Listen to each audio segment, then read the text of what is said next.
On today's episode, we're going to be featuring a successful modern nail artist. Stephanie Fountain is here today to talk to us. Yay. She is a Young Nails mentor and a very successful nail technician in the salon. We're going to talk to her about how she did it, her story, issues that she's encountered, and ultimately her success today on the Biz Talk.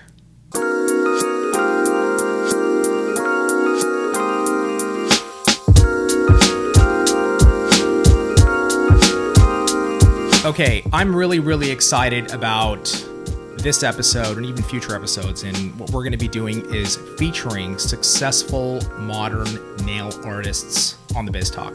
Today, we have our very own Stephanie Fountain out of Chico, California, correct? Chico, correct. Yes. Gloss Boss. Gloss Boss, exactly. All her information will be below. Instagram handle is right there somewhere. You'll be able to see it. I wanted to bring in Stephanie today to talk about her career, really. And I think we can bring a lot of value today with Stephanie talking about her career, her issues that she dealt with as a nail technician in the beginning phases, in the beginning stages, and ultimately what she had to do to build a successful clientele. Now, a lot of times we only hear the good stuff. We only hear about like all these amazing nail technicians and how successful they are. I want to talk about the uncomfortable stuff. I like talking about the uncomfortable stuff. I want to talk about the real stuff. Yeah, exactly. Right? Like reality. Yeah. And if you're out there building a business as a nail technician, I think this could bring a lot of value today. And so that's why we've got Stephanie here. Stephanie, thank you for taking the time and joining us this morning. How you feeling? Good. I'm happy to be here. And you're here for OWC, which we got going on next door, correct? We got lots of stuff going on. We got a lot of stuff going on. It's very, very true. Always. Always, exactly. So, Steph, how did you just kind of give a basic overview? How did you get into the nail business? How did you become, what were the beginning stages of you as a nail technician? It wasn't exactly a plan. When a friend of mine went to beauty school to do hair, and she wanted me to go with her, and I didn't want to do hair. And honestly, the nails was the shortest program. And so efficiency. And so I was like, sign me up. And then I did well, and I liked it. Okay. And then when I got out of school, I went immediately into booth renting. Okay. And I was lucky enough to also have a job at a pizza parlor at the time. Okay. And so I think that helped me with being able to pay my booth rent and still be able to pay my, life bills and everything. So I was able to kind of balance it out. So I did 3 days at my pizza place job and then 3 days in the salon. How old were you at this time? 19. Okay. Okay. This is amazing. Like, I never hear this. Right. Okay. Like, this is the reality. So you were building a clientele. Yeah. And in that process, you had to find another freaking job. Yeah, well, I had the pizza place job to start. That was my high school job. Okay, got it. And then I stayed with them through beauty school. And then they were just really flexible with me and helped me with keeping my schedule. And they were like, you do nails on these days, you come in here these days. And then eventually, as I started getting busier, I was able to taper off at the pizza place. Sure. So it was kind of like it was really nice that I was able to like wean myself off of a normal hourly job. Right. And then move into, when I felt comfortable with my clientele, move into more of just nails. That's real nice because it's expensive. Exactly. Like, it's rare to see someone go straight to booth rent. Yeah. Because you are paying Right. money. You're making a bill no money. from Yeah. jump. So that's Yeah. awesome. Yeah. How much, what were you paying, what was your booth rent at that time? Well, when I first started, I was working by myself, which I don't recommend to new people because it's like the blind leading the blind. You were totally on your own. It was a tanning salon. Okay. And so I was the only nail technician in the tanning salon. Okay. And I had no idea what I was doing. I was just kind of winging it. And I think I was doing a daily rate of like 35 or something like Boothman, that. okay. Yeah. And Okay. then we just kind of progressively added more days. Okay. And so it was a very like progressive process, but it worked out. It was just, I wouldn't recommend it as a starting off point for someone right out of school. But it worked for me. And then I ended up getting a phone call from a nail technician in the same town that I worked in. Mm-hmm. And she said, "Hi, my name is Jill. You don't know me, but we have mutual contacts. I'm 9 months pregnant and leaving for my maternity leave. Can you help me cover my clientele?" Wow. And I was like, yeah. She's like, "You can keep what you make. I just need help." Wow. And so I was like, "Of course. I have nothing else to do. So, No money." What was this your transition from like that combination of pizza parlor and current salon, and this was your transition into a new salon, basically? Is that correct? Yeah, so I did all three for did all the three. time. Yeah, so I did my own salon, her salon, and the pizza parlor. Lazy. I remember when Jill Lazy. did this, right? Because I came down a couple times to help out with her clientele. yeah. Because Jill was a very packed clientele. Yeah, she had several people covering So her you're clients. going from being by yourself, not really having that support group, Yes. just right into the fire of someone that has a very full established, clientele, very and they're very quality. used to a certain Yes. little, little stress. But Yeah. but you were still doing, okay, so you're doing all three now. Yes. So I was doing my salon on like certain days, which I wasn't very busy. So it wasn't hard to keep my clientele on like one day. And then I would go to her salon and see her scheduled people. And like she said, there was multiple techs covering her clientele because she was going to be gone and she had so many clients. And so I went and met with her. The first time I met her, she did my nails in the Young Nails fashion, which was worlds different from what I had been doing. And she's like, "Do you get it?" And I was like, "Yeah." And she's like, "Here you go." And handed me the keys. And I saw her like 4 weeks later and she's like, "You did really well. Do you want to stay?" I was like, "Yes." So cool. Yeah. okay.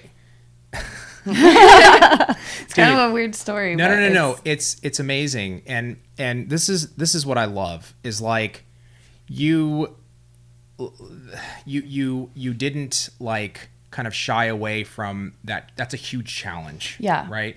From the beginning, when you're juggling two jobs and then transitioning into this, that's big time. It's like Tracy said, there's a particular like style of work the clients are into, and she's literally like dropping the keys off and like, you got to do it. And so talk to me about that. What were you like? The pressure's on. Oh, yeah. Right. And I would imagine that is scary as hell. Yeah. Okay. So you were freaked out. Yeah. I was still like 19. So I was still very young and I had just gotten started. And I was so scared and intimidated from her clientele because her work was just phenomenal, like unlike anything I thought I could ever do. Right. And it was good because she just kind of handed it over, and it was a huge challenge, but it was such a huge opportunity. Massive. And I knew that. I knew that I needed to stick to someone that knew what they were doing, and she 100% knew what she was doing. And so I was like, yes, I will do whatever you need me to do. Now, I have to tell you, Habib, because like I said, I went down and helped.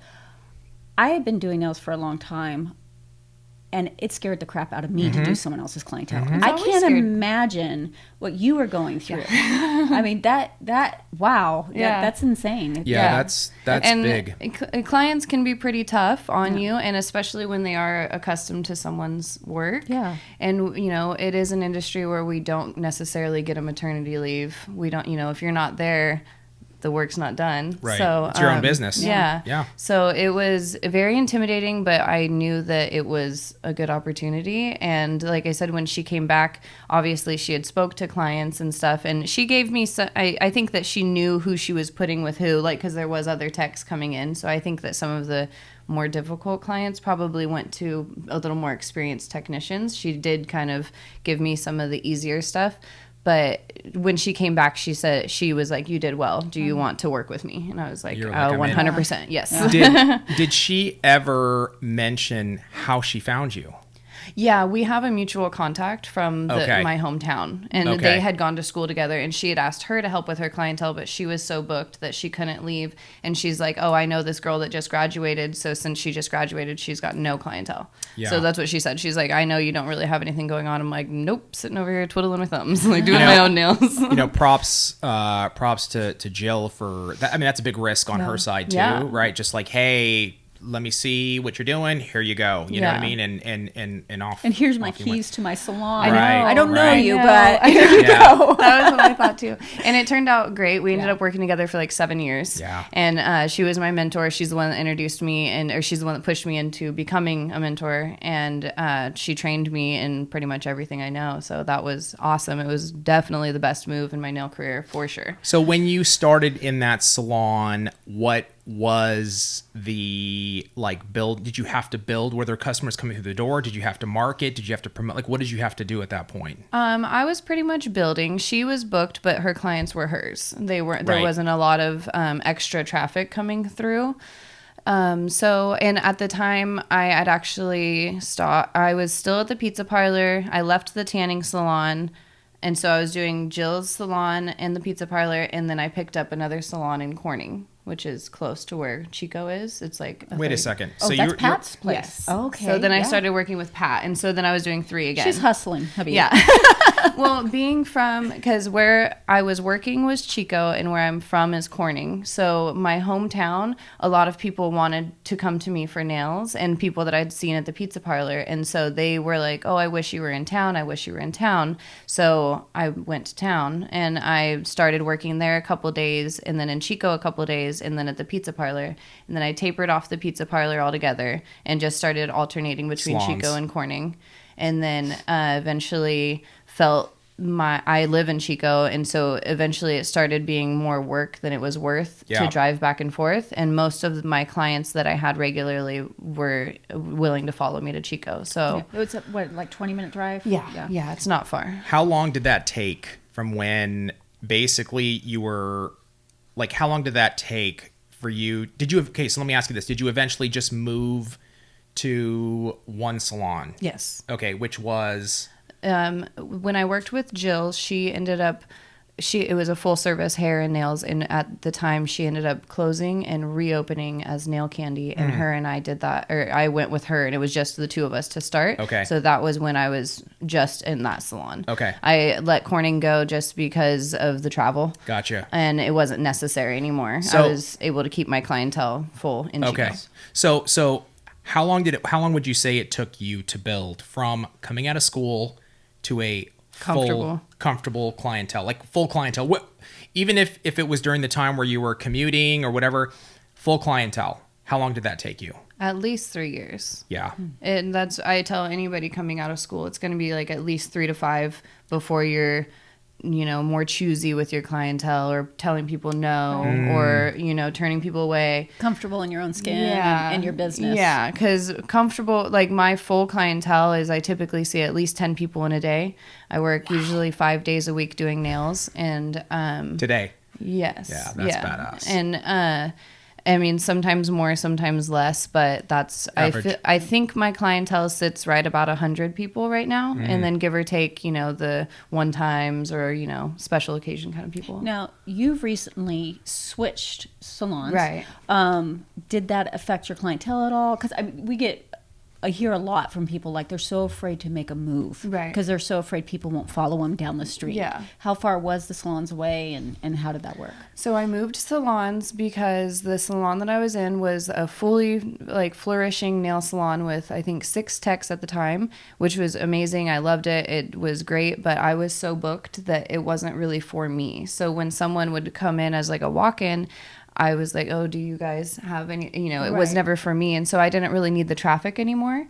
And it was a friend of mine who opened a salon, and I just wanted to go with her. I liked the vibe in her salon and stuff. And so I left it up to my clients. I told every single one of them, so I'm going to be moving. By all means, you're welcome to stay here, and I'll put you on the books with one of the other nail techs, or you're welcome to come with me. Yeah. I think one didn't. Okay. Wow. So everybody, they were like, no, I'm yours. I like your work, because there are people that come into the salon for the salon. Right. They aren't Of course. necessarily seeking me individually out. Right. Sure. So I didn't want to put it on them, like telling them that they were coming with Right, me. right. Like, you're welcome to stay and I can put you with one of my friends, or you're welcome to come with me and we'll continue, because most of my clientele is on a revolving schedule. Right. So if you're an every 2-week Wednesday appointment, I can keep that spot and we'll just be in a different building. Right. Or I can put you on one of their books, and everyone chose to come. See, I think that's really important, because there's so many people afraid that need to make a change, and are paralyzed to do so because they're so afraid that clientele, they may have came to the salon because they were familiar with the salon, but they stay because of you. Yeah. So you that's establish great. a relationship. I mean, your work obviously is, first and foremost, but you do establish a relationship with people. I can't get over how much I see a client for an hour every 2 weeks. Most people don't see their friend or their parent that often. You know what I mean? So Right. I am way more in tune with what's going on in your life than a lot of, your closest people. Yeah. So you have such a unique relationship with your tech that I think people really appreciate that. Right. And, on top of that, like if you're in a salon, for whatever reason, if it's toxic, like you just... like you got to go. Yeah. You know what I'm and we're saying? not saying that that's why you Right. moved. No. But some people are in those Yeah. toxic Yeah. situations. And it is hard to make change. Change is always hard, but like I think in your heart, I think when it's time to make a change. And to Tracy's point, it's hard to do, and a lot of people don't want to do it. I think you just got to pull that trigger. Right. I think that's key. With change is scary, but anytime I've ever been the most anxiety ridden, it's always right before something really good. Right. So if you're nervous about it or anything, there's no reason to, there is reason to be, but that feeling is good. Those Right. nerves, those anxiety, that's good. That means you're, getting comfortable with the uncomfortable, Greg says. And Absolutely. It's a good move. You shouldn't be, don't let something hold you back. Yeah, I like You have to push. And you can usually go back to your prior situation as long as you leave on good terms. Right. You can always go back. It's like moving away from home. You can always move back. Yeah, But if you don't go, you don't know. I think that's really smart. I always say there's no reason to ever talk crap about people, which I appreciate. I've heard you talk about people in Chico and stuff like that. You're always very nice. Yeah. And because you never know who you're going to be sitting across from, where you have to go back to a situation. Right. So it's so smart to do. And there's no reason to. I feel like if you don't have anything nice to say, don't say anything at all. Right. That's a rule you learn very early on in life. And it's true. Some people learn it. There's you can leave places on good terms. There's no reason that you need to leave somewhere and then be like, oh, I hated that salon. I don't have any ill feelings towards anywhere I've ever worked. I've learned something from every one of them, and I appreciate it. Yeah. I have ill feelings towards Tracy, but that's a whole other thing. And he's rightful to have those ill feelings. Exactly. So, Steph, just to wrap it up, I just want to see if you had to give one piece of advice to somebody that's either starting a salon or starting in the nail business, what would that be? It's not easy, and it's going to take a lot of work and self-motivation, and I think that is definitely forgotten a lot in the industry. I think that people think it's, a multi-million-dollar industry and they're just going to come out and start and it's going to be great. There's a lot of struggles before you get to that point. Everybody sees the people online and they're like, oh, they have such and such many followers and Instagram they have happiness. Yes. Right. All Happiness. of, that's a highlight reel. Every Right. single set of nails does not look like that. Every single, and it's about being real in real life and going through the struggles and then coming out on top in the end and Embracing just, it. Yeah. Yeah. Well, I didn't know your story, and I have a very deep belief in if you want to build something, you got to go through quite a bit of hell. Yeah. It's the reality of it. It's part of it. And I just love your story, what you went through, multiple, jobs at one point, working 3 to build this clientele. The determination, the fire is obviously there. And, but to share it, openly, I think is so important, to let others know that it is going to take work. It's going to take a lot of time and effort and energy. And it just does not, you don't come out of school and you're rocking. It takes a grind. And consistency. Yes. Consistency. You have to be consistent. Yep. You have to be available Huge. for your clients, especially in the beginning. You know, you can't be like, oh, I don't want to work after 5. Yeah. You have Yeah. to be like, I you don't need wanna nails. work Saturday. What time and when? I will 2 be there. a.m. I'm there. Don't worry about it. Yes, yeah. Like I would, come in and out of the salon early, late, whatever. Please I pay love me. that. Exactly. Like I need to pay rent. Absolutely. I love that. That sense of urgency is huge. Mm-hmm. And with that, just want to say thank you, Stephanie, for today and joining us. And thank you, everybody, for joining us this week. And we'll see you next week on the Biz Talk.